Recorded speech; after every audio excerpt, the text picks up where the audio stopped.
چه که خواهی برای خود، پنهان مکن ز خاطر ما ماجرای خود.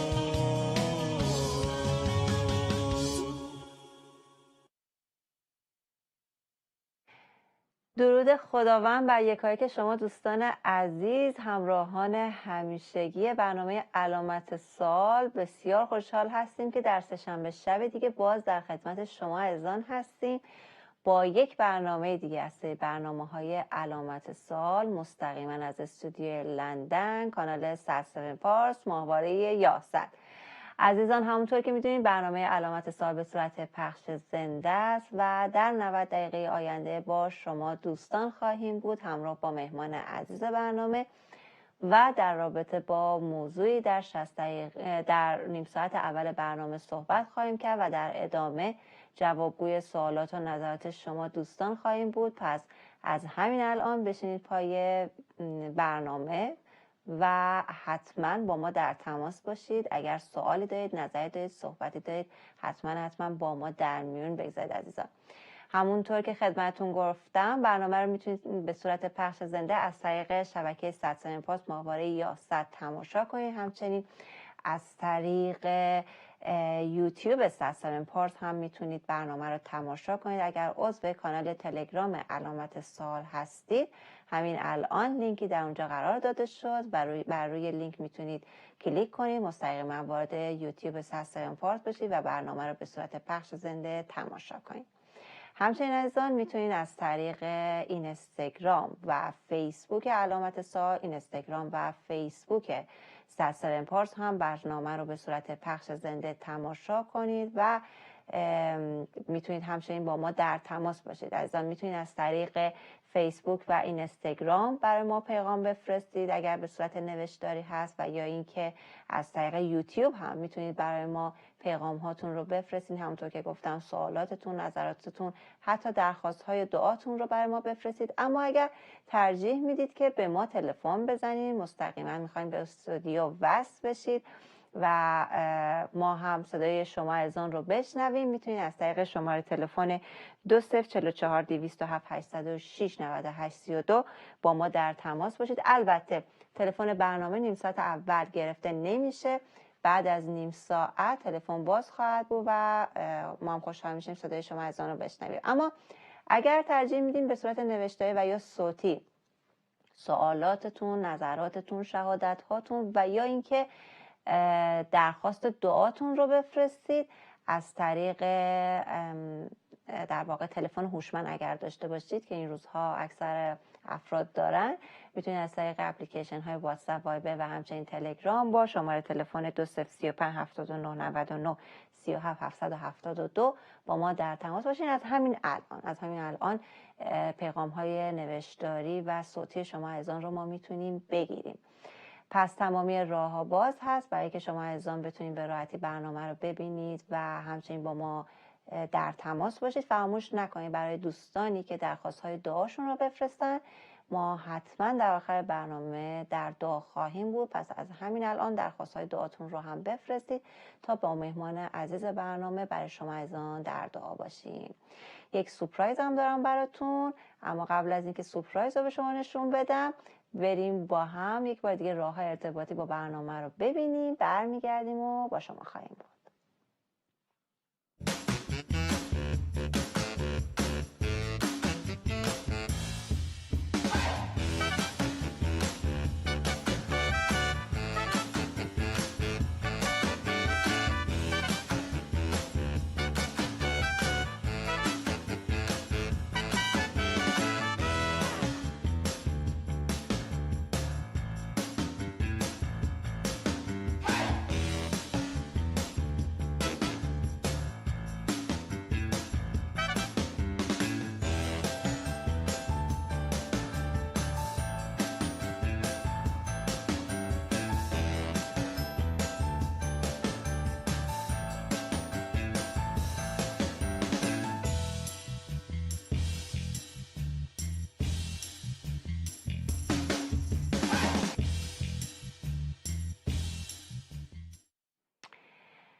بله عزیزان، یک بار دیگه راه ارتباطی با برنامه رو دیدیم.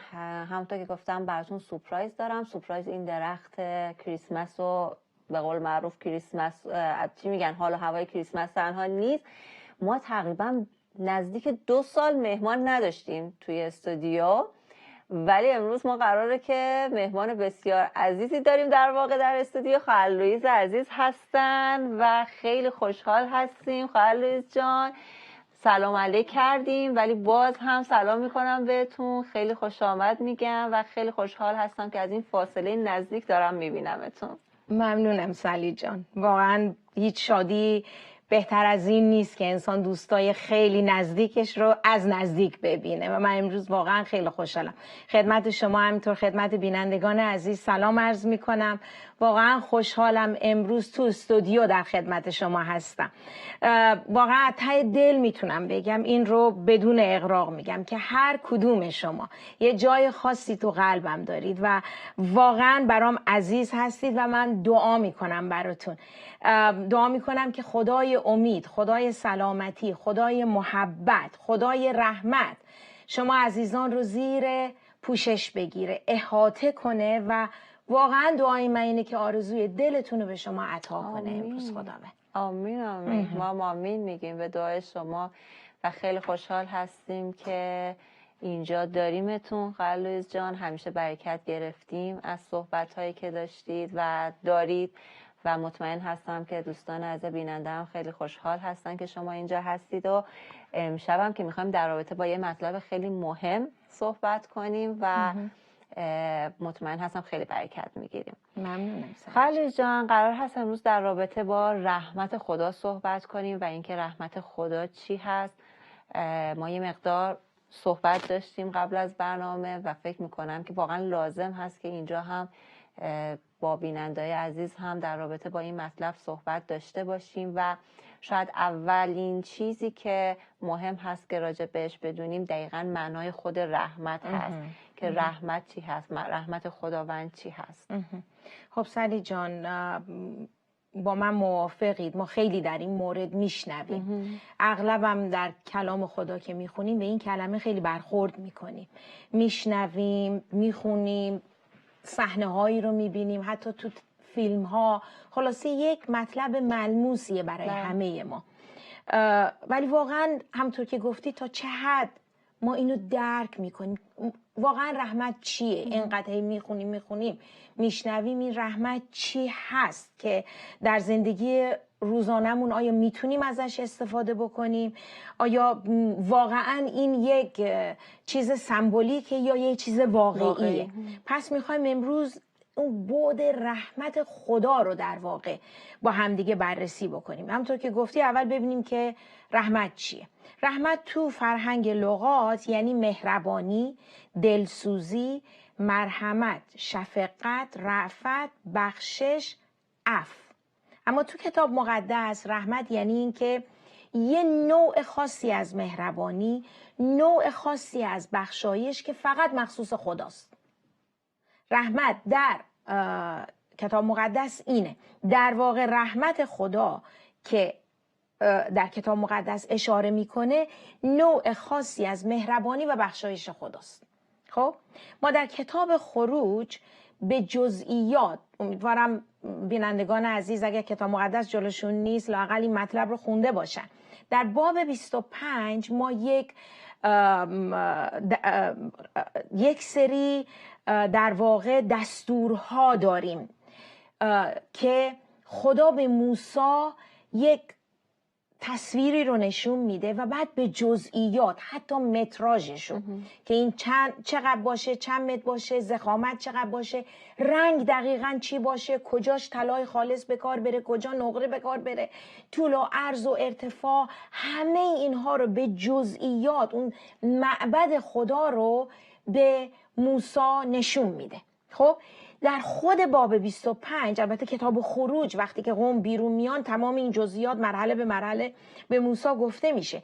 تو باب 25 ما به شکل خاص در مورد هدایا و همینطور در مورد تابوت عهد میخونیم که خیلی جزئیات بسیار دقیقی رو میده و میبینیم که جملاتی اونجا خدا به کار میبره یه جورایی لرزه به تن ما میفته. حالا این اندازه های تابوت عهد، البته میگیم تابوت عهد، بهش تابوت شهادت هم میگن، نحوه ساختنش. بعد اون وقت توی این به اصطلاح صحن قدس و قدس الاقداس چه اسباب اساسیه‌ای حتی به کار بره، کجا چراغدان باشه، کجا نمیدونم ظرف بخور باشه، یا نمیدونم برای نان حضور رو بذار. خلاصه همه اینها رو دونه دونه ما میبینیم که به موسی میگه و به تصویر نشونش میده این رو. این تابوت عهد یا تابوت شهادت جاییه که در واقع از اونجا رحمت خدا برای قومش جاری میشه. قدس الاقداس، ببینید این به اصطلاح محوطه معبد رو که نشون میده، یه محوطه حیات به اصطلاح که از در وارد میشن که قربانی رو باید انجام بدن، ظروف چی میگن حوضای برنجی هست، اینا همه بماند. بعد تو محوطه‌ای که قسمت اصلی که قدس و قدس الاقداس باشه، قدس اینجاست که هر روزه اونجا قربانی باید به اصطلاح آتش همیشه روشن باشه، نور روشن باشه، روغن داشته باشه، خلاصه یه سری چیزا اونجا. و بعد قدس الاقداسه که کاهن سالی یه بار فقط میتونه بره. این قدس الاقداس قسمت مؤخره، قسمت آخر معبد هست. بین این قسمت و قسمت قدس که کاهن هر روز میتونه واردش بشه، یه پرده بسیار کلفتی هست که این دوتا رو جدا میکنه از هم دیگه. این پرده یک حالت حفاظه. خب و اون محوطه به اصطلاح دیگه سالی یه باره فقط. تازه کاهنم که میرفت قربانی رو تقدیم میکرد برای به اصطلاح سالی یه بار، اونقدر باید پاک می بود، حتی لباس زیرش باید تمیز طبق چیز می شد که حتی جاهای خصوصی، جاهای مخفی ما باید پاک باشه. هیچ گونه کپی، نشانه از هیچ گونه گناه، هیچ گونه ناخالصی توش نباشه. پس لباس زیر، لباس رو، همه اینها پاک. تازه به پاشم زنگوله می بستن که اگر رفت وارد قدس الاقداس شد و اونجا درش ناپاکی شد، چون حضور خدا مستقیم میزنه، قدوس خدا، اصلا قدوسیت خدا مستقیم عکس العمل نشون میده نسبت به گناه. و اگر اینو زد، مردم اینو با طناب، هم زنگوله گذاشته، هم با اینو با طناب میکشیدن که تو اون قسمت وارد نشن. ببینید تا چه حد این مسئله به اصطلاح جدی بود.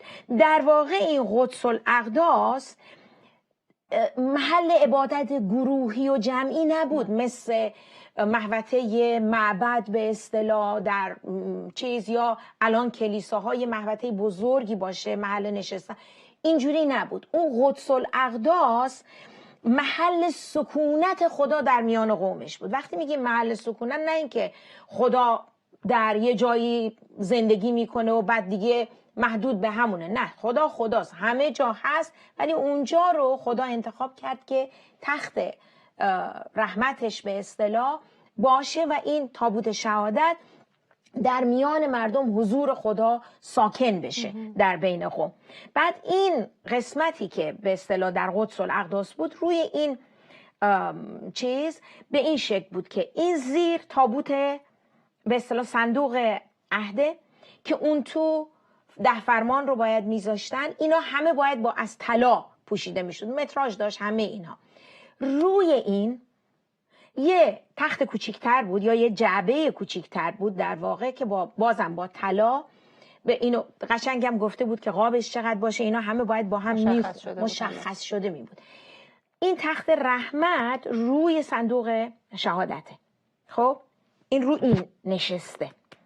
دو طرف این 2 تا کروبی هستن، 2 تا فرشته کروبی که اینها جوری سایه انداختن روی این به اصطلاح صندوق، روی این کرسی، که بالها در واقع یه جورایی بالهاشون اینجوری سایه انداخته روی این، و خدا از فضای درون این 2 تا کروبی به اصطلاح، چه با موسی چه با کاهن، حالا بعد از موسی هر کاهنی و یا اینکه با قوم باشون صحبت میکرد. پس ما میبینیم تو جزئیات تابوت یا اون صندوق که تخت نشین که باز منظور خداست که روش نشسته و این تابوت عهد، این صندوق شهادت پایاندازشه.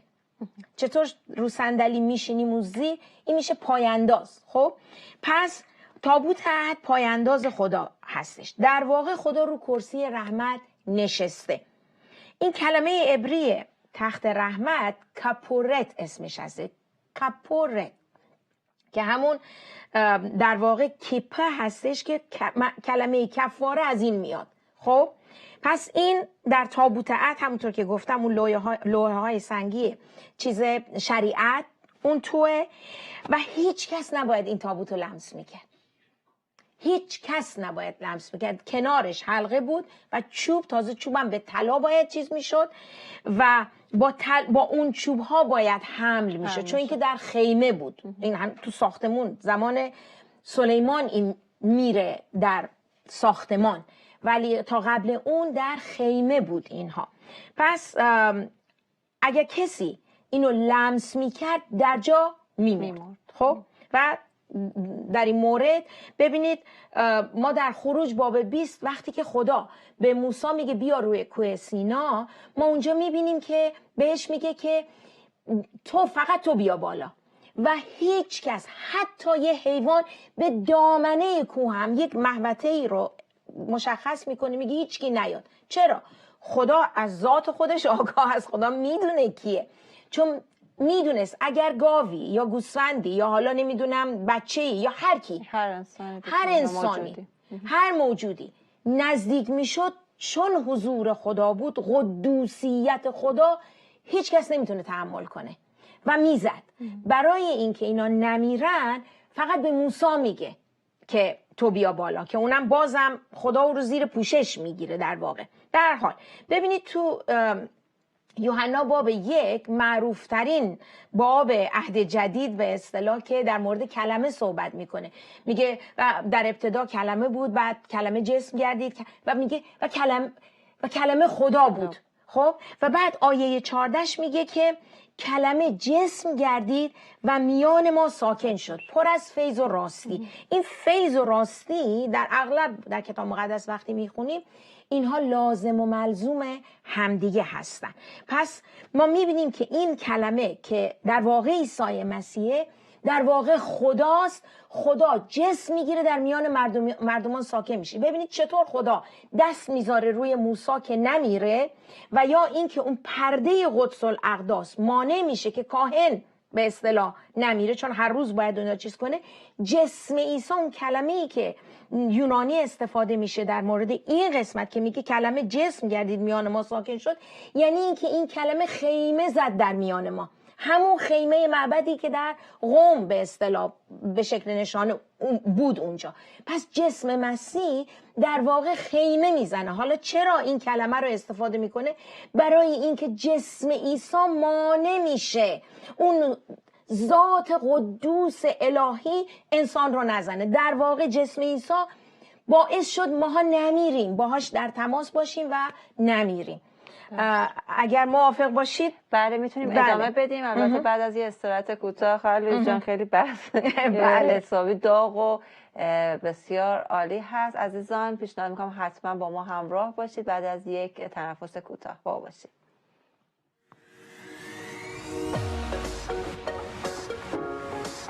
سلام کشیش، امید به برنامه علامت سوال خیلی خوش اومدید. سلام عرض می‌کنم خدمت شما و بینندگان عزیز. سلام فرلیز عزیز، خیلی خوش اومدید به برنامه. سلام سعدی جان، چقدر خوشحالم دوباره می‌بینمتون.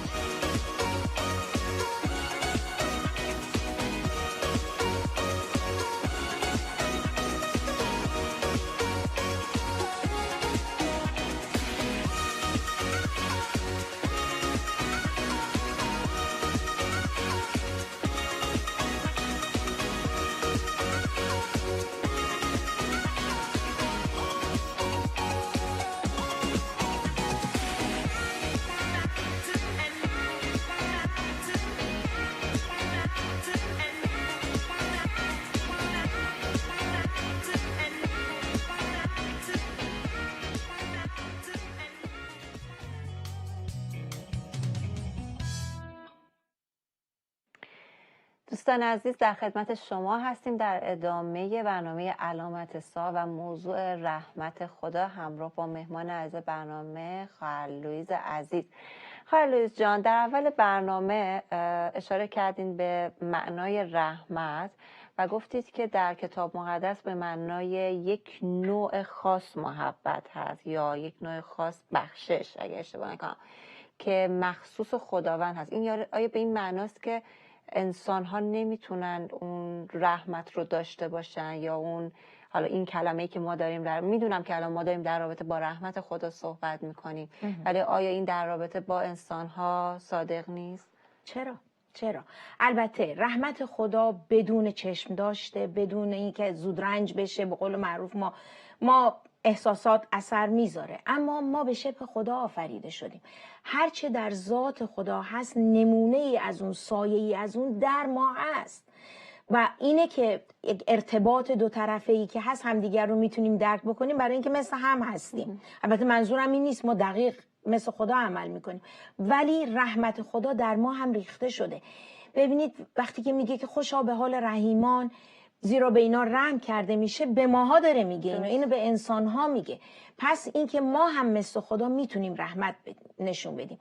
منتها اگر ما وقتی که ایمان میاریم و در تولد تازه قرار میگیریم، سعی میکنیم با روح القدس همکاری کنیم، رحمتی رو که خدا جاری میکنه ما هم مثل اون انجام بدیم، منتها در جسم هستیم.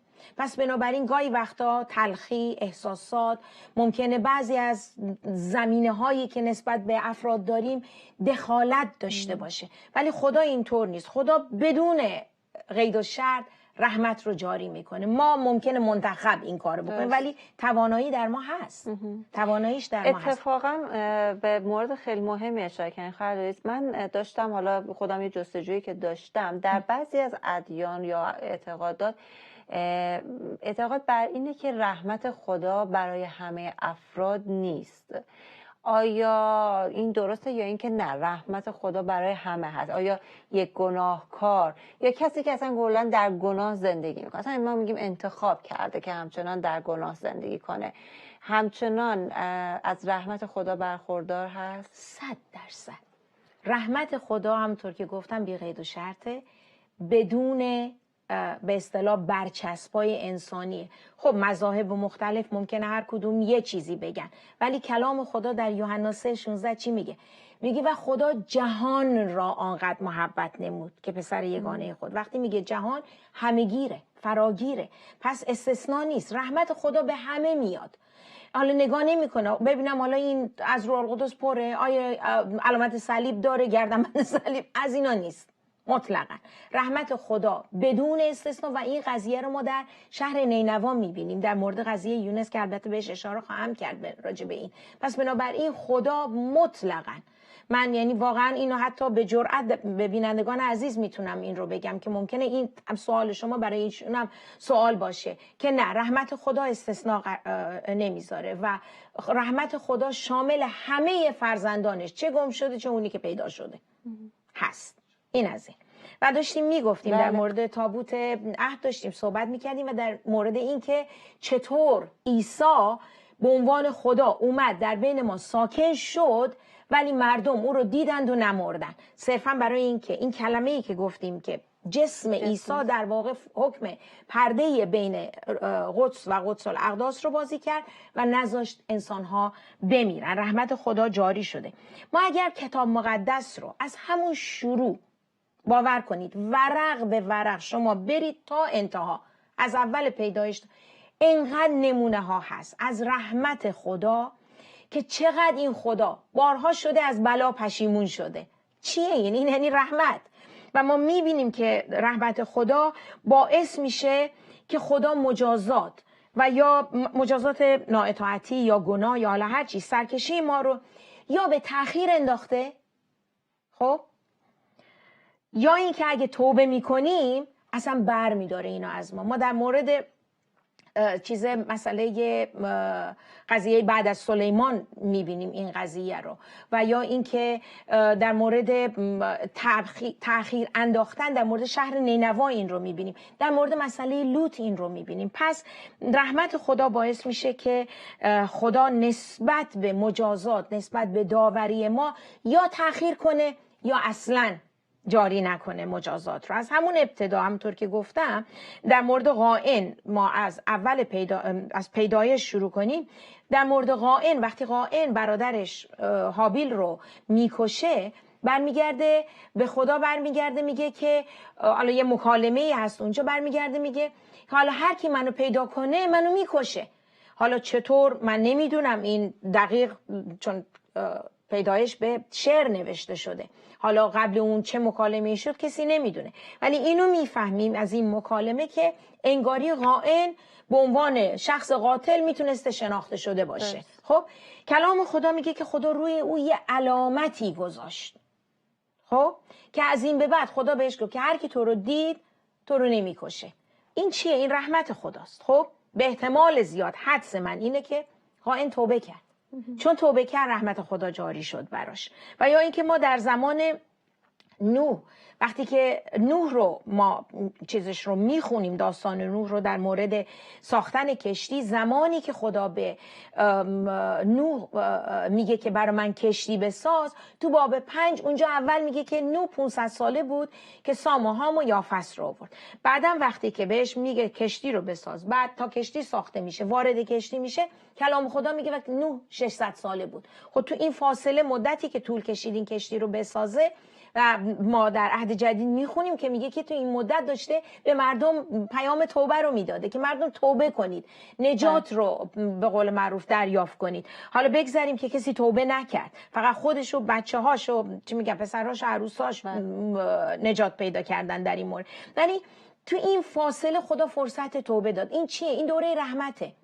این دوره رحمته. یا در زمان ابراهیم سر قضیه لوط، لوط درست تو وسط وحشتناکترین گناهانی که میشه از نظر اخلاقی تصور کرد داره اونجا، و خودش هم خبر نداره که ابراهیم داره چک و چونه میزنه با خدا سر اینکه لوط رو از اون شهر بکشه بیرون، چون فرشته خدا 3 میان وارد باهاش صحبت میکنه. خدا میگه آیا میخوام این برنامه رو راه بندازم، از دوستم ابراهیم اینو مخفی کنم؟ ما میبینیم که یه جورایی داره خدا فرصت رحمت رو نمیخواد مستقیم بره و که لوط هم اونجا بمیره، چون تنها میگه لوط مرد عادل، در عبرانیان این رو میخونیم، نمیخواست لوط بمیره. و این باعث میشه این صحبت که لوط و به اصطلاح خانواده‌اش از شهر بیان بیرون، بگذاریم که نااطاعتی میکنن و چه بلایی سرشون میاد.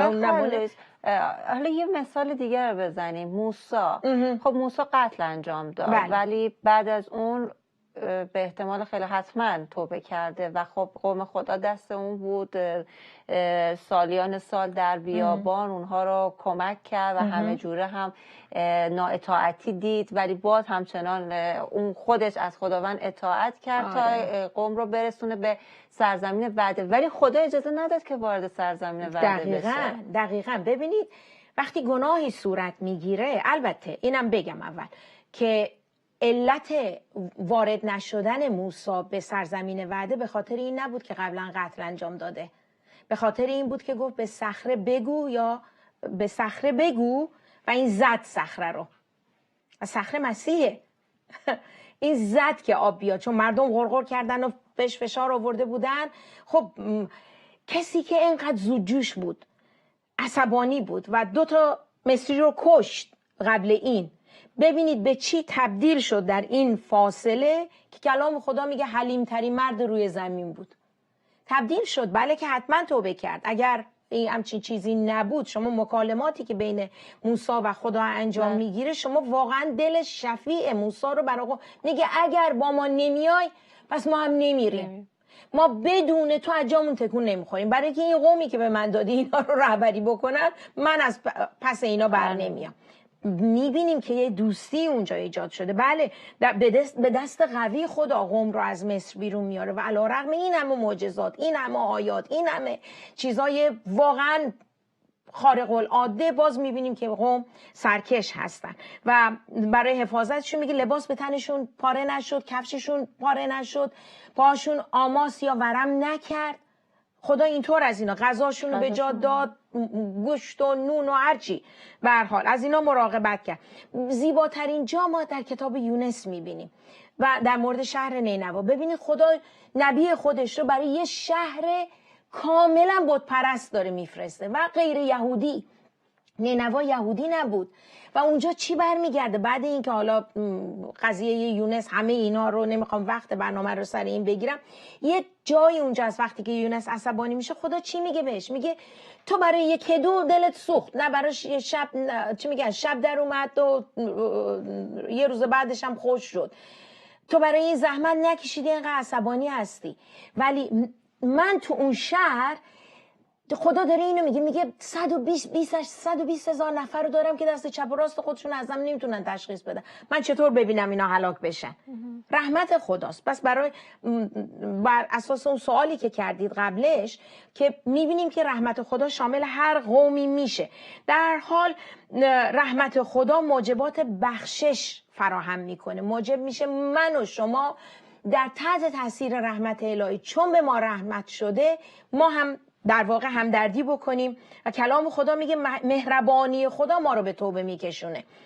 ما این محافظت خدا رو در قوم اسرائیل همین امروزه برای زندگی خودمون چقدر میبینیم. داوود پادشاه یه همچین کار بزرگی کرد، زنا کرد، شوهر بیچاره زن رو برداشت کشت، همه چیز کرد، آخر سر مزمور 51 میگه که توبه کرد و خدا پذیرفت و بعد رحمت خدا جاری شد. یا پولس رسول، مگه پولس رسول کم جفا آورد به کلیسا، ولی وقتی به جایی رسید، وقتی با خدای زنده رو با رحمت خدا روبرو شد، میبینیم که قضیه برگشت و تبدیل شد به کسی مثل پولس رسول که این همه رساله هم نوشته. پس علاوه بر نجات ما، دلسوزی، شفقت، همه اینها از رو رحمت خداست و باعث میشه که ما مردم رو هم از اون دریچه نگاه کنیم. صلیب خدا، صلیب عیسی، رحمت مسلم برای نجات همه هستش. تو دنیای تاریک انسان ها نوریه، این صلیب نور هست.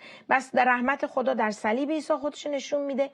صلیب در واقع انعکاس مستقیم محبت و رحمت خدا به ما هست و رحمت رو میتونیم بگیم بیان محبت، انعکاس محبت خدا، یک عمل مهربانی، نیکویی و شفقت. پس این صفت بارز خداست. ما در مراسیل ارمیا میخونیم میگه که 3:22 و 23 میگه از رأفت‌های خداست، یعنی منظور از رحمت‌های خداونده که تلف نشدیم، زیرا که رحمت‌های او بی‌زوال است، یعنی نابود نمیشه، ابدیه. آنها هر صبح تازه میشه، امانت تو بسیاره. وقتی که میگه هر صبح تازه میشه، این کلمه تازه در معنی اصلیش یعنی اینکه قبلا وجود نداشته.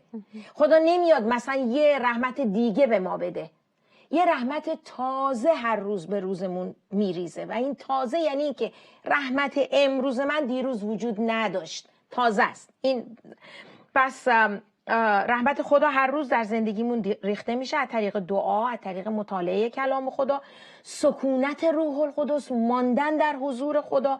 اینها چیزی هست که به اصطلاح ما رو در اون رحمت مرتب نگه میداره و ما رو نسبت به رحمتی که به ما انجام شده آگاه نگه میداره، چون ما هیچ کاری نکردیم حقیقتا لیاقتشو داشته باشیم. این به ما داده شده، به ما جاری میشه. مخصوصا در تیتوس پولس اینو میگه، تیتوس 3:5 میگه نه به سبب اعمالی که ما به عدالت کردیم، بلکه محض رحمت خود ما را نجات داد. پس خدا از این طریق به اصطلاح وسیله‌ای برای نجات ما فراهم که از طریق رحمت خودش که حقیقتا نه تنها این رحمت خودمون تجربه بکنیم بلکه به دیگران هم بدیم. تثنیه 4:31 میگه زیرا که یهوه خدای تو رحیم است.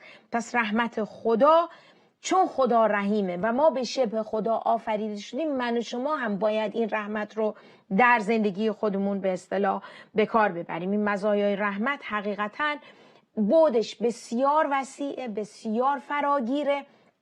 وقتی شروع میکنیم باهاش زندگی کردن و خودمون به دیگران این رو بدیم، حقیقتا دل خدا رو در این مورد میبینیم. باز متی باب 5 چی میگه؟ خوشا به حال رحیمان، زیرا که به ایشان رحم کرده خواهد شد. پس بنابراین بخوام رحمت خدا ما رو از اون خودمحوری به مسیح محوری در واقع نگاه میکنیم. ما همه چی رو از لنز رحمت خدا سعی میکنیم نگاه کنیم. اگر درمانده‌ای میبینیم، محتاجی میبینیم، با همدردی، با درک و رحمت میتونیم بفهمیم که طرف در چه وضعیتی و هر کاری هم که بتونیم باید انجام بدیم. پس وقتی خودمون رو تسلیم راههای خدا میکنیم، این رحمت خدا رو نه تنها تجربه میکنیم بلکه به دیگران هم میدیم. بنیاد شخصیت خداست رحمت خدا. با این تموم بکنم، بین 99 تا 262 بار بستگی داره البته کدوم ترجمه درست. این کلمه در کتاب مقدس، در سراسر کتاب مقدس تکرار شده. پس میبینید چقدر این مسئله مهمه.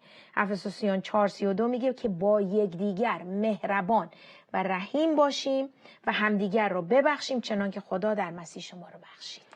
آمین آمین. وقتی که شاید حتی این روزها خیلی وقتا ما گله و شکایت داریم چرا خدا کاری نمیکنه، چرا خدا نمیدونم بلند نمیشه، اگه خدایی وجود داره چرا برای من نمیجنگه، چرا برای کشور نمیجنگه، چرا این همه مشکلات هست. ولی خب بعضی وقتا ما فراموش میکنیم که ممکنه همین روزهایی رو که ما داریم میگذریم همون دوران رحمت باشه و همون فاصله زمانی که داشت نوح کشتی رو درست میکرد و داشت به مردم میگفتش که بیاین توبه کنین، بیاین سوار این کشتی بشین وگرنه قرار هست که به هر حال سیل بیاد و همه از بین برن. و این زمانی که داده شده تا زمانی که حالا مسیح برگرده، هر چند به نظر میاد حالا واقعا خدا کاری به نظر میاد نمیکنه و یا این که به نظر میاد که اوضاع جالب نیست بعضی وقتها، ولی به این فکر کنیم که این زمان رحمت هست و چقدر افراد قرار هست که در همین روزها، در همین دقایق، در همین ثانیه هایی که داره میگذره نجات پیدا کنن تا بتونن به ملکوت خدا وارد بشن. خیلی ممنون خواهر لویز جان، خیلی برکت گرفتیم از صحبت هایی که کردید. اما عزیزان نیم ساعت اول برنامه به اتمام رسید. بعد از استراحت کوتاه برمیگردیم و وقت سوالات و نظرات شما دوستان هست. با ما باشید.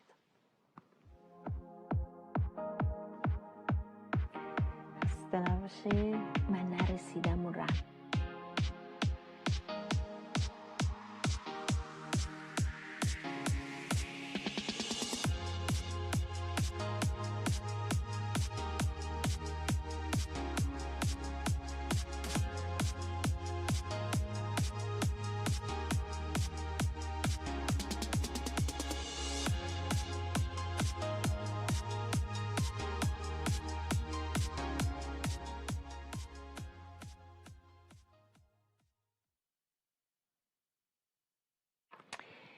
دوستان عزیز، همراه با شما هستیم با برنامه علامت سوال به صورت پخش زنده. همونطور که خدمت شما دوستان گفتم، وقت سوالات و نظرات شما دوستان هست. از همکنون تلفن برنامه هم بازه، میتونید مستقیما زنگ بزنید به استودیو و اگر سوالی دارید مطرح کنید. همچنین از طریق راههای دیگر ارتباطی میتونید با ما در تماس باشید. نظراتتون، سوالاتتون حتی اگر در رابطه با موضوع اول برنامه هم نباشه، در ارتباط با هر موضوع دیگه هم باشه، قرار هست که جواب داده بشه. همونطور که از اسم برنامه مشخص هست، علامت سوال، یعنی اینکه ما داریم سعی میکنیم که تا اونجایی که میشه علامت سوالی در ذهن شما باقی نمونه در رابطه با سوالاتی که دارین. تا اونجایی که بشه جوابگو خواهیم بود. البته من نه، خواهر لویز، و همه زحمات رو من میدم دست شما خواهر لویز جان.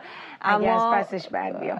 حتما همینطور است. اما خوشحال میشیم از شما دوستان بشنویم. فراموش نکنید که درخواست‌های دعاتون رو بفرستید. در آخر برنامه برای عزیزانی که درخواست‌هاشون رو بفرستن در دعا خواهیم بود. خب من چند تا پیغام بخونم. دوست عزیز ما با نام کاربری گادلاو گفتن که مهر خدا چشمه جوشان دل و جان ماست، مهر مسیح بخشش او جلوه جانان ماست. جمله جهان بشر اسیر خون است و خشم، مهر خدا و مهر مسیح آرامش ایمان ماست. به به، بسیار عالی. خیلی ممنون از شما دوست عزیز. و جینی عزیز هم ضمن عرض سلام گفتن خواهر لویز مهربان و با محبت، یک کاریزمای خاصی دارین، به دل من خیلی میشینید. دعا میکنم که فیض و برکات خداوند همیشه با شما باشه. آمین آمین. ممنونم. مرسی، ممنون از شما دوست عزیز. معصومه عزیز هم تشکر کردن از برنامه. همچنین زهره عزیز گفتن من همیشه امیدم به رحمت خداوند بوده و هست. آمین، همینطور هست. خیلی ممنون.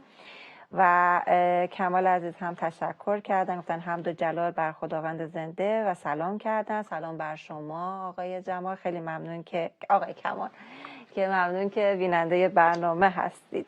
محمد رضای عزیزم ضمن عرض سلام گفتن هر وقت به آن مرحله رسیدی که دیگه حق مخلوقی رو ضایع نکنی و ظلمی در حق مخلوقی نداشته و آزار نرسونی و محبت داشته و به مخلوقات کمک کنی، به اندازه توانایی بدان که رحمت خداوند را به خود گرفته ای. رحمت خداوند شامل حال کسانی که برای منافع خودشان به مخلوقات خدا ظلم میکنن نمیشه.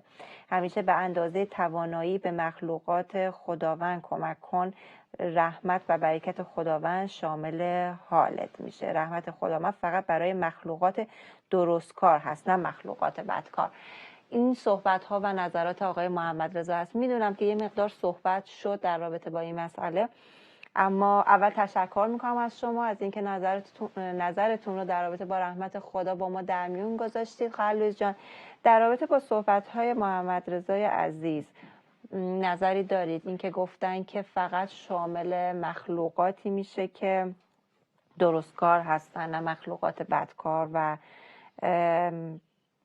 همینطور گفتن که اگر برای منافع خودتون شخصی برای منافع خودش به مخلوقات خدا ظلم کنه شاملش نمیشه رحمت خدا. نظر شما چی هست داره؟ من شخصا باورم بر اینه که رحمت خدا برای همه هست. همونطور که گفتم در مورد مسئله یونس و شهر نینوا ما میبینیم این شهر کاملا بت پرسته، کاملا اصلا از خدا دوره، ولی خدا فرصت توبه، فرصت رحمت رو ازشون نگرفته. یا اینکه هدف آمدن عیسی، هدف اینکه صلیب انجام شد، مرگ و قیامت او صرفاً محض رحمت خداست.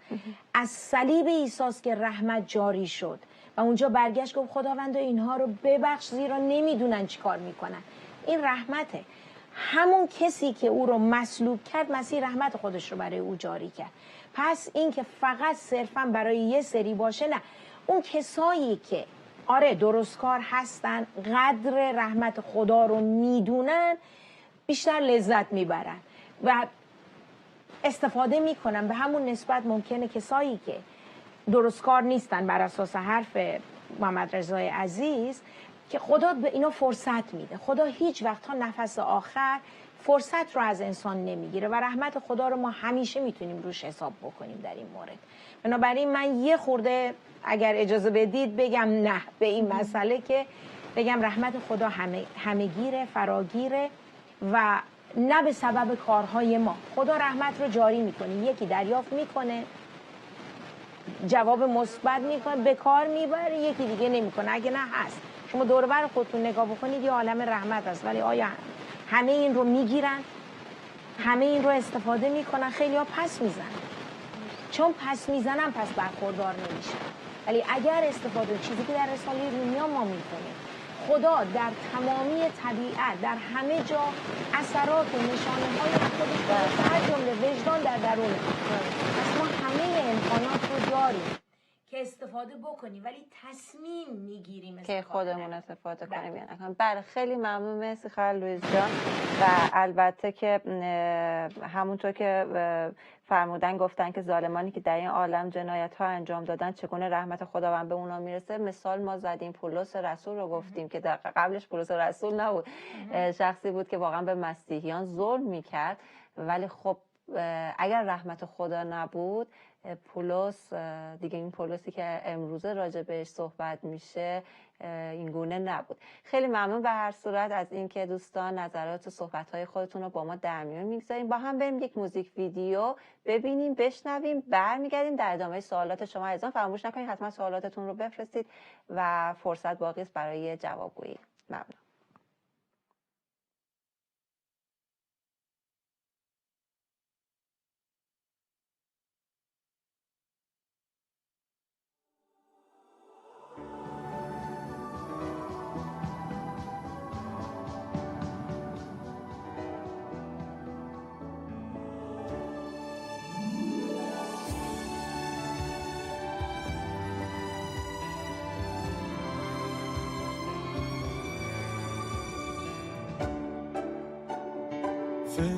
فرشتگان آسمانی همه جان دادهید، امروز در شهر بیتلحم نجات دهنده مولود گشت.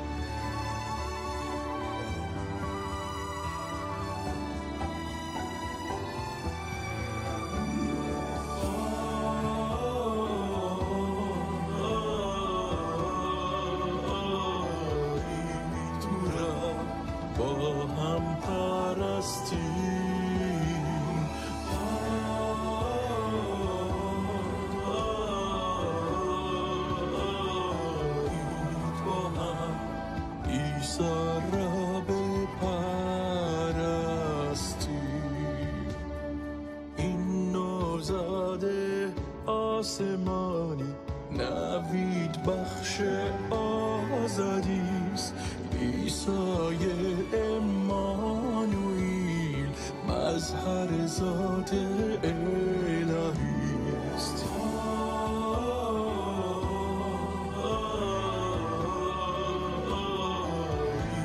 تو را با هم پرستیم،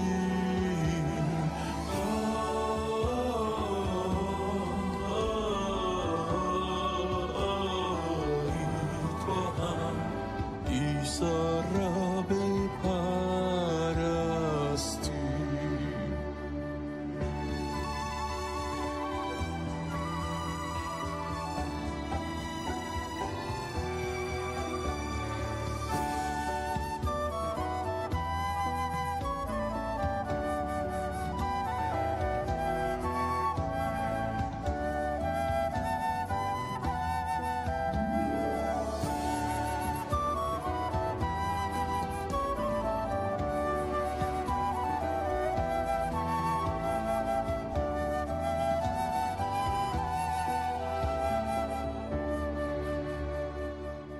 خدای حقیقی است، در او حیات جاودانیست، آمده به دنیای ما تا نجات بخشد انسان را.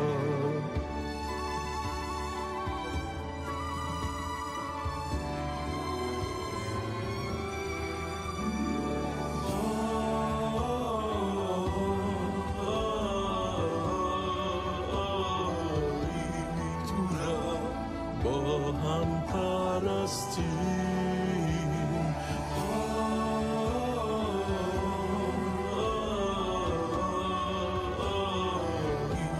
با هم عیسی را بپرستیم.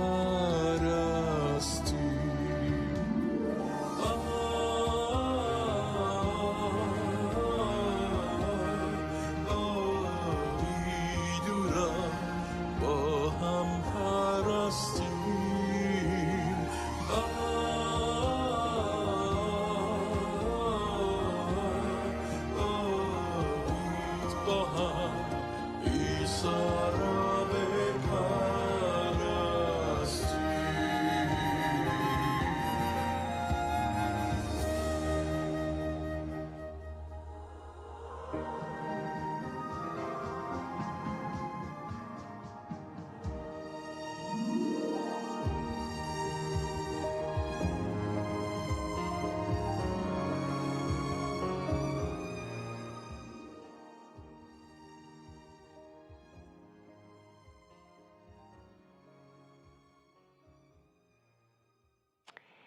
دوستان عزیز بیننده، همچنان با شما هستیم با برنامه علامت سوال. خوش آمد میگم به عزیزانی که شاید تازه به ما پیوستید.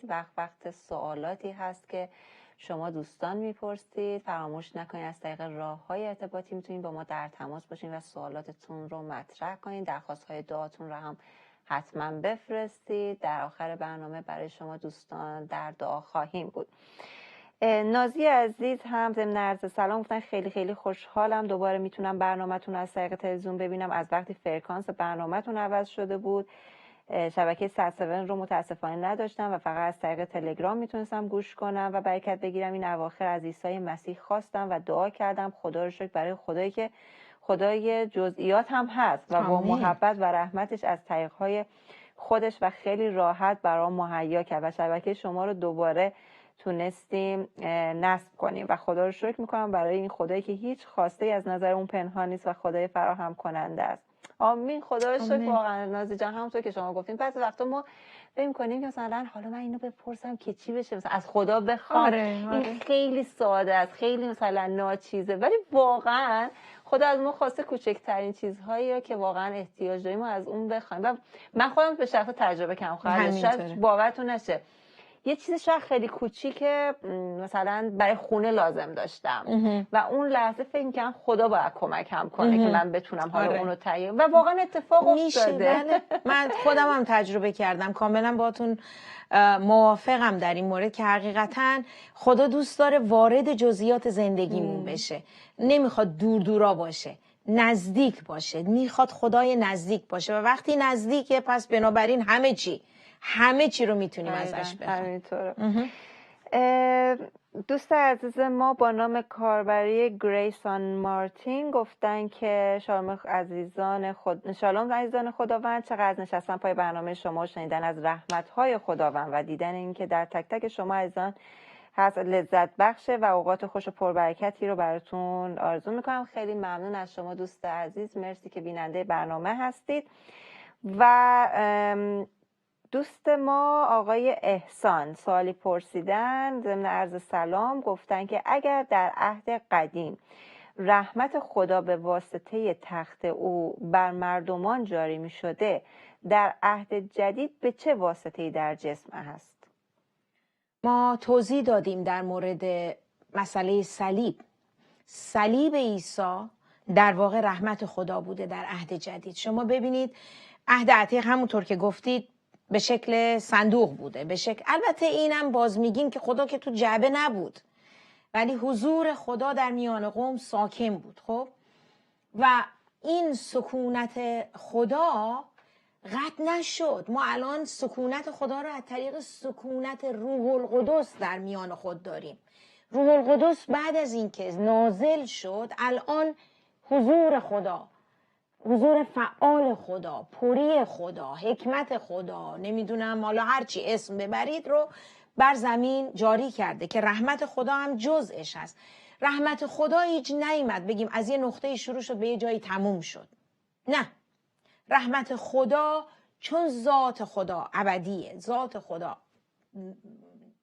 از بین نمیره و این هست، این بوده، جاری کرده و وقتی خدا جاری میکنه که نمیاد پس بگیره.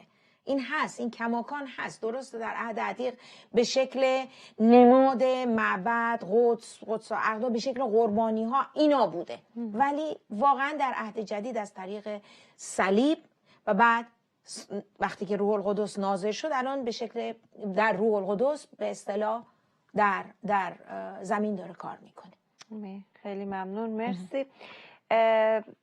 دوست عزیز ما با نام کاربری نوایی اگه اشتباه نکنم گفتن که رحمت خدا برای همه هست، خداوند از انسان گناهکار بدش نمیاد، از گناهی که انجام میده.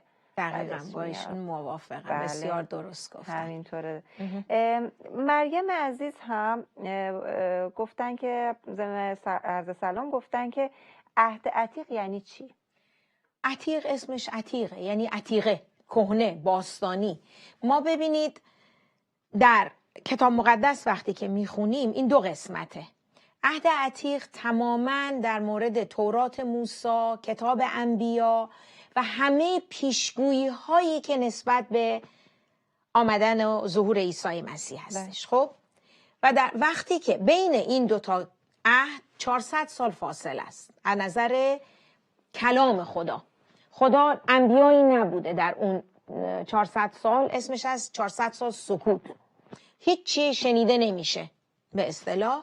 و بعد ما میبینیم که با آمدن یحیای تعمید دهنده، وقتی که از شروع متی ما نگاه میکنیم نسب نامه عیسی رو میگه 6 ماه جلوتر از اینکه مریم عیسی رو به اصطلاح از روح القدس حامل بشه، مادر یحیای تعمید دهنده که در واقع اینقدر که میفهمم دختر خاله یا به هر حال از طرف مادری نسبت داشته، الیزابت فامیل مریم بوده، 6 ماه حامله بودون.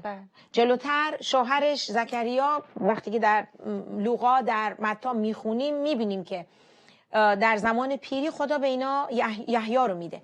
یحیی کماکان جز پیامبران عهد عتیقه. خب برای اینکه وقتی میخونیم کلام رو متوجه میشیم عهد جدید با ورود عیسی و شروع کار عیسی در واقع شروع میشه. خب و خود مسیح میگه که یحیی آخرین در واقع نبی عهد عتیقه. بس عهد عتیق تا یحیی، قبل یحیی 400 سال فاصله است و همینجور میریم انبیای کوچک، انبیای بزرگ. البته وقتی میگیم انبیای کوچک بزرگ منظور مقام انبیا نیست، سایز کتابشونه، سایز پیشگویی و نبوتشونه. اشعیا بسیار بزرگه، ارمیا، حزقیال، ولی یونس یا ناهوم، عبدیا، اینا همین میبینیم که چیزن کوچیک کوچیکه. وقتی انبیای کوچیک میگیم انبیای بزرگ میگیم منظور سایز نبوت و کتابشونه در واقع. و اینا هستن. خب دوره داورانه و برمیگرده به شریعت تورات. عهد جدید از عیسی شروع میشه در واقع با نزول روح القدس. وقتی میاد این عهد تثبیت میشه کجا؟ اونجایی که مسیح در شب آخر پیاله رو میگیره و نان رو میگیره، میگه این پیاله عهد جدیده در خون من. پس رو صلیب وقتی خون ریخته شد عهد جدید شروع شد، برای اینکه میگه این عهد جدید در خون من. از اینجا به بعد کماکان عهد جدیده و دوره فعالیت روح القدسه. این شاید بهترین جوابیه که میتونم به مریم عزیز بدم. خیلی ممنون، مرسی خواهر لویز جان و ممنون از شما مریم عزیز. امیدوارم که جواب سوال رو گرفته باشید. ما باید بریم یک استراحت دیگه داشته باشیم، در واقع یه موزیک ویدیو دیگه ببینیم. فکر می‌کنم یه مقدار مشکل تکنیکی هست برای صدای شما خواهر لویز جان، درستش کنیم برمیگردیم. با ما باشید عزیزان.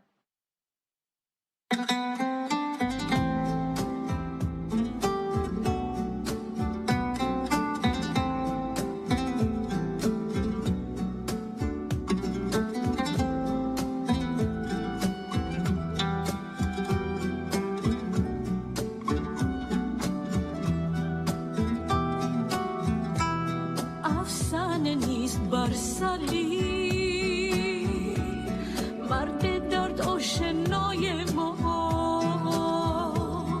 درد و رنجم را گرفت، زخمی و بردرد تک و تنها. نافرمانی های ما بود، دست و پاهایش میخکوب شد همچون برادر قربانگاه، ساکت و بی صدا. تقصیر جمعی ما بر دوشش گذاشت عیسی به تنهایی. او به من گفتد رسم عاشقی کردن، عاشقانه جانت را ببازی. خادم پارسای ما چون بیگناه بود برداشت گناهان را. ما شدیم آزاد از هر ایغ و زنجیری، عشقش میمونه در دل ما.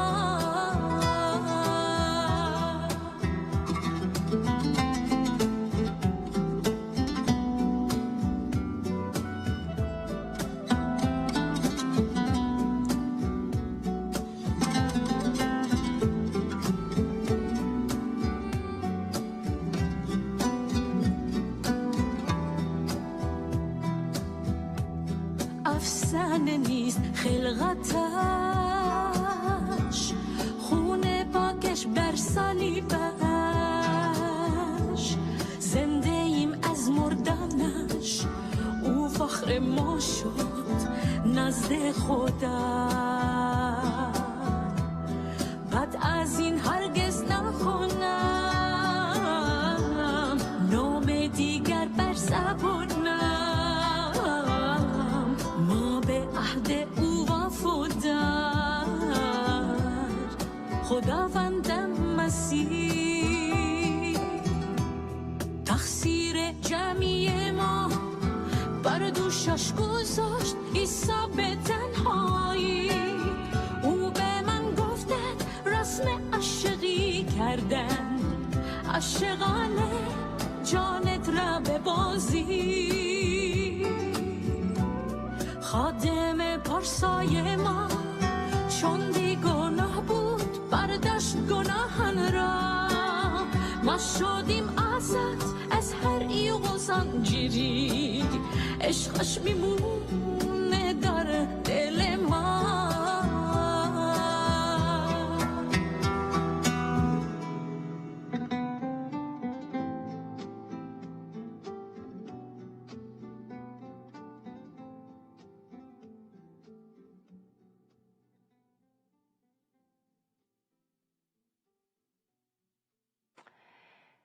بله دوستان عزیز، همچنان در خدمت شما هستیم. عذرخواهی میکنم به خاطر اینکه مجبور شدیم یه بار دیگه بریم و بیایم. البته موزیک ویدیو بسیار زیبایی شنیدیم با هم، مقدار مشکل تکنیکی بود ولی فکر میکنم حل شد. خب در خدمت خواهر لویز عزیز هستیم و سوالات و صحبت‌های شما دوستان. احمد رضای عزیز گفتن خداوند انقدر رحمتش رو به ما داده که 24 ساعته باید شکرش رو به جا بیاریم و اون باز هم کمه. بله بسیار عالی، خیلی ممنون، مرسی آقای احمد رضا.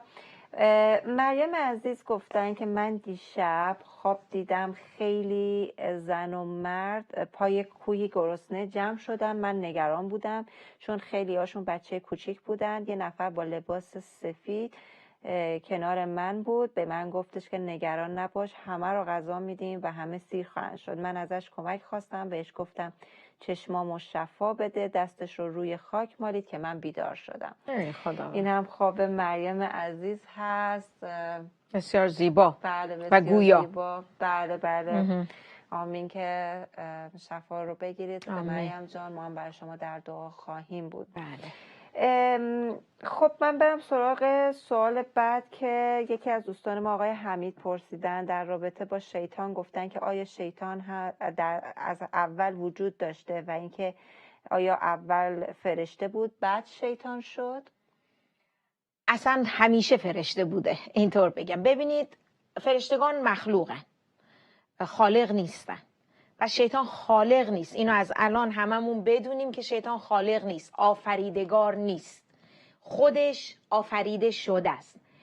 شیطان قبل از اینکه، یعنی کلا فرشته ها قبل از خلقت آدم به اصطلاح اونا خلق شده بودن و گناه در سطح فرشتگان که در واقع همین شیطان مسبب شده این انجام شده بوده. زمانی که آدم و حوا خلق میشن همه این اتفاقات افتاده بود که شیطان مغرور میشه. شما وقتی که حزقیال 28 رو حمید عزیز اگر مطالعه بکنید، این در مورد ستاره صبح به اصطلاح یا زهره یا کروبی سایه گستر که میگه، اصلا کتاب مقدس هست، اتفاقا بد نیست که این رو براشون بگم. چیزهایی که در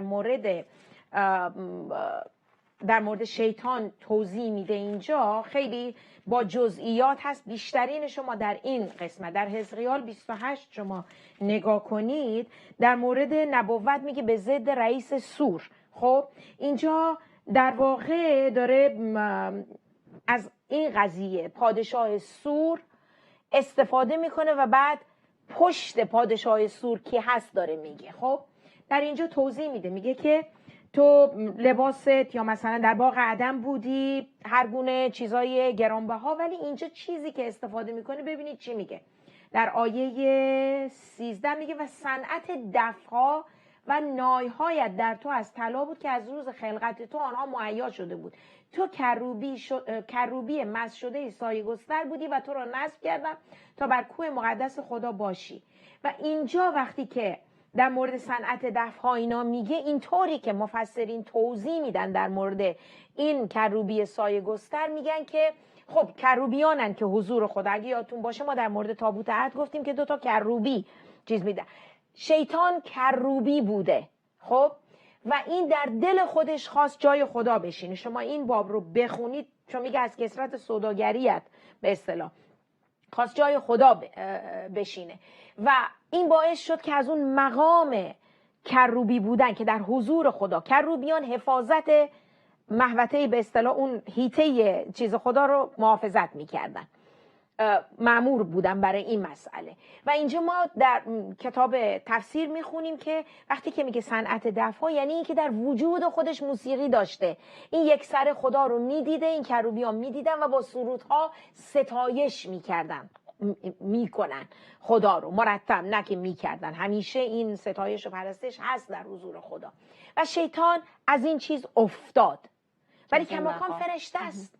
اما این اول و آخر داره، همطور که گفتم آفریدگار نیست، مخلوقه. در قبل از اینکه انسان به اصطلاح آدم و حوا آفریده بشن، شیطان فرشتگان آفریده شدن، سقوط در اونجا انجام گرفت، 1/3 اینها به اصطلاح سقوط کردن و به زمین انداخته شدن. اینجاست که ما میبینیم هیته فعل و انفعالاتشونه. اینجاست که آزمایش ایمان ما مرتب از این طریق داره انجام میشه، کما اینکه مثل عیسی در بیابان که میگه ابلیس او رو برد و تجربه کرد. و کلام خدا در موردش میگه پدر جمعی دروغگویان. و این شد چیزش. بنابراین آره، مخلوق فرشته است، اول و آخر داره. و کلام خدا ما در کتاب مکاشفه عاقبتش رو میبینیم که میگه که در نهایت به دریاچه آتش، جایی که گوگرد و به اصطلاح ساییدن دندان و این چیزا هست، در نهایت انداخته میشه به اونجا. این وضعیت شیطان. درسته. آیا اون کروبیانی که میگید همونهایی هستن که در کتاب مکاشفه هم بهشون اشاره شده که دائما خداوند رو میبینن و قدوس قدوس میکنن؟ بله. قدوس ببین در کتاب مکاشفه 24 پیر هستن 24. و 4 حیوان به اصطلاح موجودات چیز هستن اونجا. صحبت فقط اینا نیستن، همه اینها هستن. علاوه بر این ما در بزم نکاه بره چی میخونیم؟ میگه که کرورها کرور مخلوق. در باب 5 6 7 مکاشفه وقتی میخونید تمام جریانات از 5 به بعد ما میبینیم که انسان ها هم به اینها اضافه میشن. خب به فرشتگان، به پیران، به اون حیوانات، موجوداتی که میگه پر از چشمن و اینا، اونطوری که توضیح میده یوحنای رسول. خب البته خیلی هاشم معنیشو شاید ندونیم، چون میگه بعضی جاها رو میگه که مهر کرد، گفت مهر کن و چیز نکن تا زمان مناسبش که خدا آشکار کنه. در هر حال صدای ماها، ایماندارانی که یا شهید شدن یا در ایمان مردن، به هر حال از شروع بشریت کسانی هستن که خدا رو به اصطلاح میپرستیدن و میپرستن. پس اینها هم وقتی که بعد از چیز در اون صدای اینها اضافه میشه به این پرستش، پس آسمان تماما پرستش هست. بله. خیلی ممنون، مرسی خالد جان. آقای بهروز هم گفتن با درود فراوان، گفتن تابوت مرده را میگذارن، صندوق عهد صندوقی است مثل صندوق پول یا صندوق تمام چیزهای گرانبها و صندوق عهد 2 تا لوحه یا 2 تا سنگ که 10 فرمان خدای قدوس بود هست. لطفا نگید تابوت مرده را میگذارن. خداوند قدوس، پدر قدوس و عیسی مسیح قدوس با شما. بله، صحبت آقای بهروز این هست که کلمه تابوت رو نباید برای صندوق عهد بکار. تمام این کتاب اینجوری ترجمه شده. خب در ترجمه هستش، ولی اون چه که در متن اصلی در واقع همین صندوق شهادته. اینطور ترجمه شده و کماکان، و من گفتم که به اصطلاح پایاندازش اون صندوق و خدا روی اون نشسته. حالا ما چون تو فارسی کلمه تابوت چیزه یه خورده وسواس در این مورد به خرج میدیم، به نظرم بد نیست این کلمه رو استفاده نکنیم، صرفا به خاطر چیزی که در در هموطنان ما اینو تداعی میکنه. ولی من شخصا مشکلی ندارم در این مورد، حالا برای اینکه خدا که نمرده. خب همیشه البته ما این چالش رو داریم برای فارسی. وقتی که میخوایم خیلی کلمات رو ترجمه کنیم به فارسی، شاید واقعا اون کلمه دقیق در نمیاد. حتی شاید کوچکترین چیز، مثلا همون کلمه لاوی که در انگلیسی هست، وقتی میگی محبت هنوز اونجوری به دلت نمیشینه تا اون لاوی که در حالا انگلیسی برفرض میکنه یا شاید در زبان دیگه ای که هست. یا خیلی از کلمات دیگر ما داریم که در کتاب مقدس، حالا شاید به زبان انگلیسی، حالا من حالا یه مقدار میدونم، میخونی خیلی بچسب‌تر هست تا وقتی که میخوای به فارسی تبدیلش کنی اون معنی اصلی یا اون شاید اون احساس رو خیلی خوب در نمیاد. اتفاقا ما امروز با یکی از همکاران داشتیم راجع به این قضیه صحبت می‌کردیم. حتی بعضی وقتا سرودهای پرستشی که از انگلیسی یا زبان‌های دیگه می‌خوای ترجمهش کنی، واقعا اون چیزی که هست در نمیاد، بیان نمیشه. و شاید حتی بگیم خیلی اون در اون حد لمس کننده نیست، در صورتی که اگه سرود اصلی رو ما بشنویم به زبان اصلی و بتونیم متوجه، واقعا خیلی لمس کننده تر است. اصلا خیلی ممنون از شما بهروز عزیز از اینکه نظر خودتون رو با ما در مشکلات ترجمه است. مترجمین میگه دادش رو سر اونا بکشید. احمد رضای عزیز هم ضمن عرض سلام گفتن که چند وقت پیش خبری شنیدم از پاپ که گفته بود جهنم وجود نداره، آیا حقیقت هست؟ نظرتون رو در این مورد بگید. و البته احمد رضا جان، این قضیه خیلی وقت پیش اتفاق افتاده بود که یک سری حالا شایعات شاید حتی بود که راجع به اینم ما صحبت کردیم، اما خلوص جان اگر در این مورد شما هم صحبتی دارید میشنویم. استاندارد ما، مقیاس ما کتاب مقدسه و کتاب مقدس میگه وجود داره. مسئله اون مسئله فکر کنم تو باب 25 متی باشه، در مورد میشها و بزها و اینا صحبت میکنه، میگه یکی رو به عذاب جاودانی میندازه، یکی رو به حیات جاودانی میندازه. به هر حال کلمه دوزخ، جهنم، نمیدونم حاویه، همه اینها در کتاب مقدس هست، ما نمیتونیم موجودیتش رو انکار کنیم. حالا اگر نظر شخصی، حالا باز من نمیخوام در این مورد برنامه صحبت شده، ولی من ملاک ما کتاب مقدسه، کتاب مقدس میگه وجود داره. بله همینطوره. بعد آخه چطور ممکن هست که پاپ به هر حال شخصی که تمام مسیحیت حالا یه جورایی بهش نگاه میکنن و چه این صحبتی بکنن، اصلا ما خودمون هم بخوایم راجع به این قضیه فکر کنیم زیاد به نظر منطقی نمیاد. پس از اینجور صحبت ها و شایعات و اخبار زیاد ممکن هست به گوشتون برسه. پس گاهی وقتا هم یک قسمت رو این خبرنگارا خیلی به اصطلاح این چیز میدیا زرنگی های خاصی دارن، یه تیکه رو میکشن بیرون بدون اینکه قبل و بعدش و اطراف حاشیه اون مطلب رو ما نمیدونیم در چه متنی اینو گفت، برای اینکه اون تیکه رو کشیدن بیرون و اینکه بخوان حالا به مقصودشون برسن. دقیقاً همینطوره. سارای عزیز هم گفتن که چطور به خدا عشق بورزیم که حقیقت باشه. یه جا خوندم محبت به آدم‌ها یعنی رساندن پیام نجات عیسی، اما محبت به خدا چطوره؟ چه کار کنم؟ انقدر بگم که فکرم به باور تبدیل بشه، چون فکر تکرار شه تبدیل به باور میشه. مثل ذکر بگم همیشه عیسی عاشقتم. این یه حالت ورد به نظر میاد. نه یا تلقین، یا تلقین. آره بگیم در حالی که میگه که به زبان به دهنتون به نزدیک باشه ولی از دلتون دور باشه. نه، ببینید ملاکی که خدا هر کدوم ما رو در واقع با ما رفتار میکنه بر اساس آنچه که در دل میگذره، آنچه که انگیزه ما هست. محبت خدا فقط دادن پیام نجات به مردم نیست. محبت خدا شامل پوشوندن یک به اصطلاح برهنه است، خوروندن گرسنه است، چی میگن سرپناه دادن افراد بی‌پناه هست. محبت خدا یک چیز فراگیره، فقط پیام نجات نیست، گرچه پیام نجات هم جزءش هست، ولی فقط به اون نمیتونیم سارای عزیز اکتفا بکنیم. و این مسئله رو درست میگید، ما وقتی که یه چیزی رو تکرار میکنیم باورمون میشه. بله این خاصیت مغزه، ولی مسئله سر اینه که وقتی که به محبت خدا از ته دل به اصطلاح خودمون میگیم، ما خودمون میتونیم خودمون رو در این مورد قضاوت بکنیم. لااقل در مورد خودمون میتونیم این رو بگیم که از دل داریم میگیم یا واقعا به زبان فقط داریم میگیم. نه، اینطور نیست که فقط بگیم بگیم بگیم بعد بگیم عشق خدا. عشق به خدا، چطور به خدا عشق بورزی؟ دوست عزیز من، در حضورش بمون. اینقدر این خدا شیرینه، قشنگه، وقتی تو حضورش بمونی، باهاش وقت صرف بکنی در دعا و مطالعه کلام خدا، عاشقش میشی.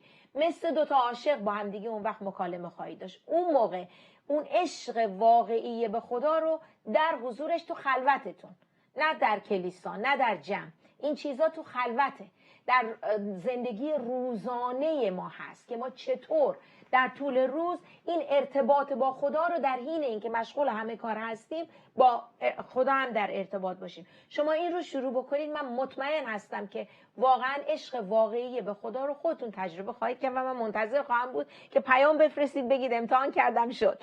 دقیقا همینطور. خیلی ممنون. مرسی خالص جان. خواهش می‌کنم. آقای محمد رضا سوال جالبی پرسیدن، گفتن که اگر رحمت خداوند برای همه نوکردار مخلوقات هست، پس قهر خداوند برای کیست؟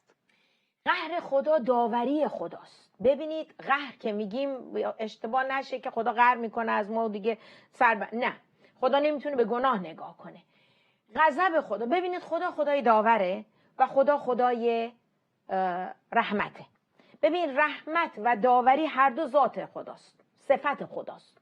اینا از صفات شخصیتی خداست. علاوه بر اینها البته یه عالمه صفات شخصیتی دیگه هم داره، ولی این دوتا با همن اغلب، رحمت و داوری. داوری خدا 100%، چون خدا عادله، در مقابل گناه عکس العمل نشون میده. 100% طبق عدالت خدا مزد گناه موته، ولی طبق رحمت خدا همطور که گفتیم قبل از اینکه وارد کشتی بشه دوره رحمت بود. قبل از اینکه نینوا رو از بین ببره اول دوره فرصت توبه داد و همینطور این وقایع داره تکرار میشه. خدا دوره رحمت رو زیادش میکنه، به قول معروف تایم رو کش میاره، زمان رو کش میاره، طولانی ترش میکنه که مردم توبه کنن. ولی وقتی که زمان داوری رسید، مثل بسته شدن در کشتی در نوح، وقتی کلام خدا میگه وقتی که نوح و خانوادش وارد کشتی شدن در بسته شد. نمیگه که نوح در رو بست، در خودش بسته شد. خدا بست در واقع، نه که خودش بسته شد. خدا در رو بست و از پشت، و این کشتی نه سکان داشت، نه فرمون داشت، نه هیچی. یه جعبه بزرگ چیز با اون فرمی که بود، این روی آب بعد از چیز در طوفان شناور بود.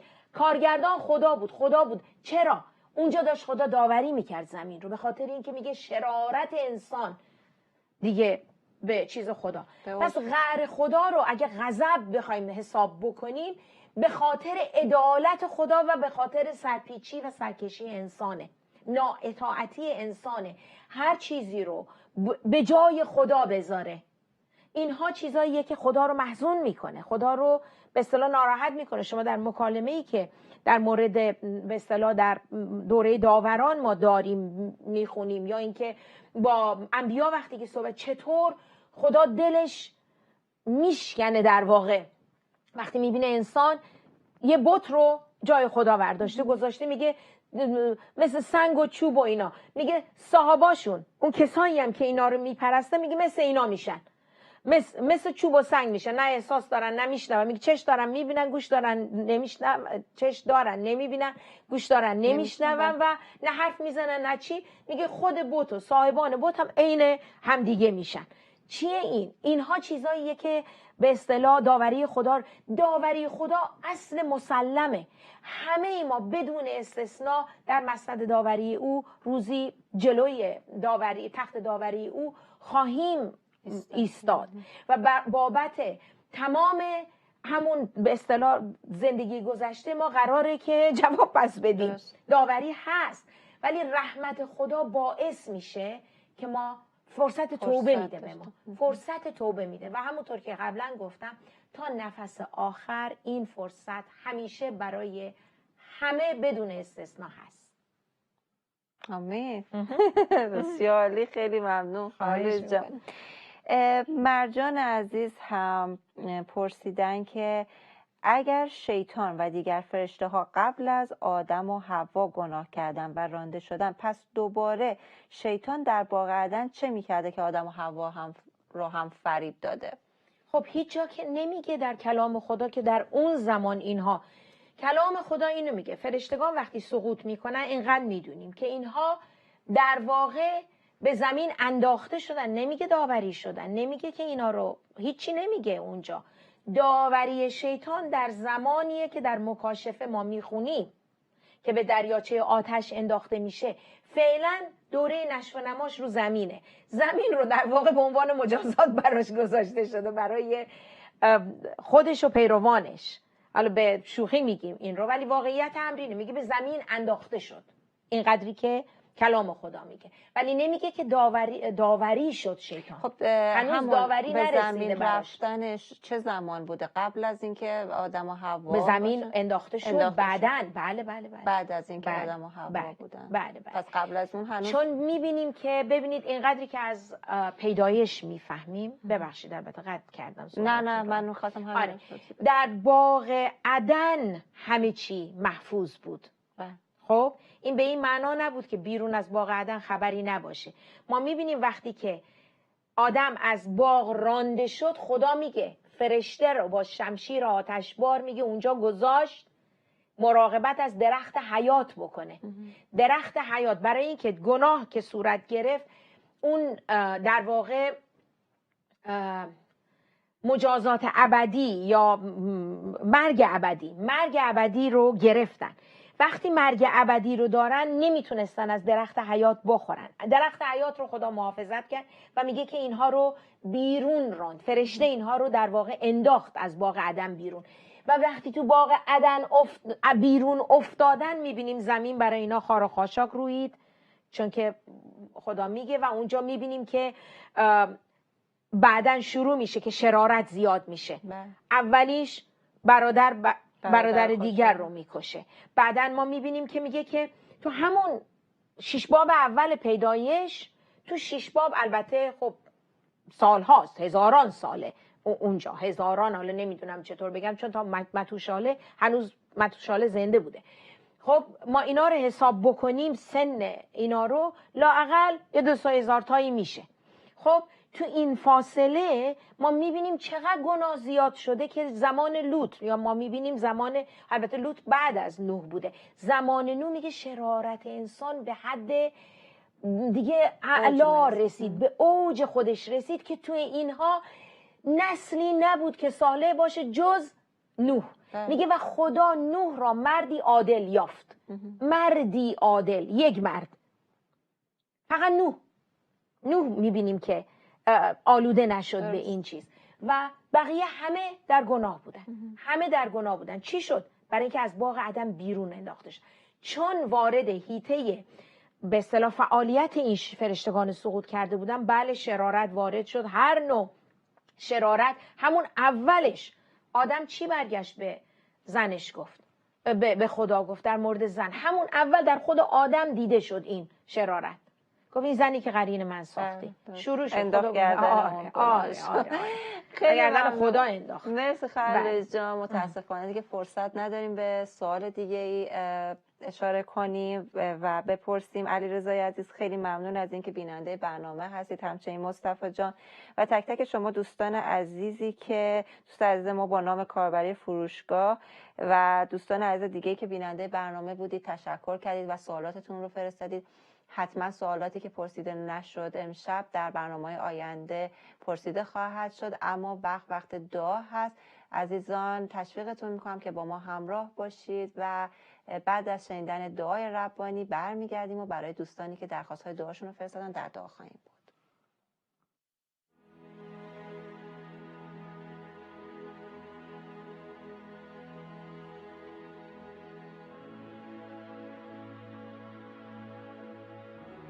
ای پدر ما که در آسمانی، نام تو مقدس باد، پادشاهی تو بیاید، اراده تو چنان که در آسمان انجام می شود بر زمین نیز به انجام رسد.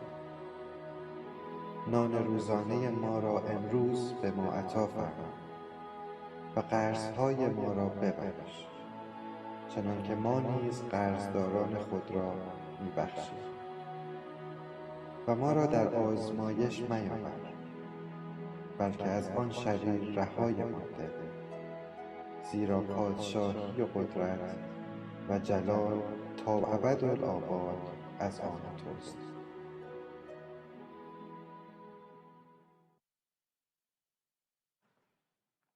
آمین. دوستان عزیز، از شما دعوت میکنم که با ما متحد باشید، برای دوستانمون در دعا باشیم. معصومه عزیز خواستن برای آرامششون و اراده نیکوی خداوند در کارشون دعا بشه. زهره عزیز برای اینکه سر کار قرار هست برن و اینکه موفق و سربلند باشن. فرشته برای مشکلات فرزندانشون. دانیال برای پریناز. هلیا، مرجان، بابک، شراره برای زندگیشون، برای سلامتی یولیا و فرانسو که بیماری سرطان دارن. فرزانه برای پیدا کردن کار و کارت اقامتشون و برای درد زانوهاشون. نسرین برای برکت خواستن و اینکه جواب اقامتشون بیاد. همچنین بیننده‌ای خواستن برای دردهای آرتروزشون دعا بشه. احمد رضا برای بچهای خیابانی اعتیاد پسران و دختران فراری.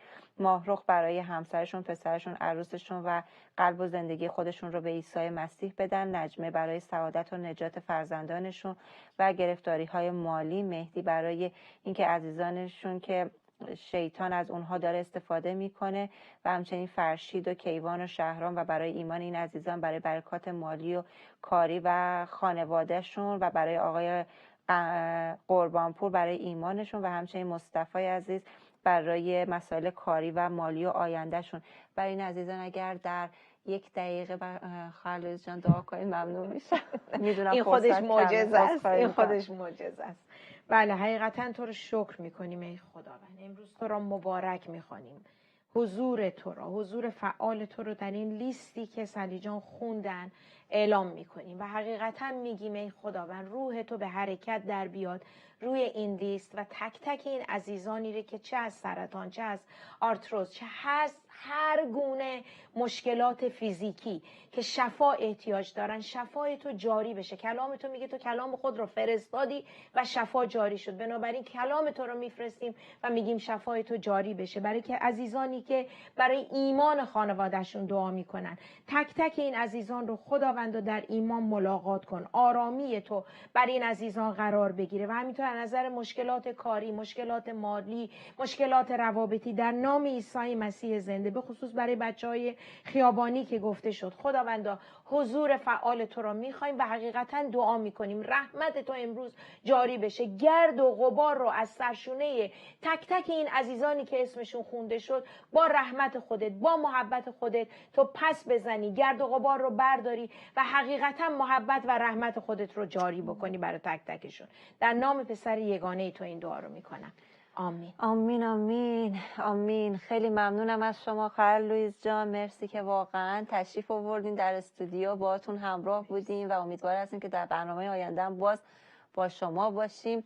و ممنون و تشکر از یکایی که شما دوستان عزیزی که با ما همراه بودید. تکرار برنامه امشب رو میتونید روز پنجشنبه ساعت 3 بامداد و شنبه 10 صبح به وقت ایران تماشا کنید. اگر این اینستاگرام علامت سوال رو تا به امروز دنبال نکنید حتما این کار رو انجام بدین. همچنین فیسبوک علامت سوال، از این طریق میتونید برنامه ها رو داشته باشید. همچنین میدونید که برنامه آینده چه خواهد بود. همچنین از طریق تلگرام علامت سوال و یوتیوب ساسمین پارس هم میتونید برنامه رو به صورت ضبط شده داشته باشید. هفته آینده هم با شما خواهیم بود همراه با کشیش دکتر کیوان عزیز در رابطه با نقشه خداوند در عهد عتیق. مواظب خودتون باشید.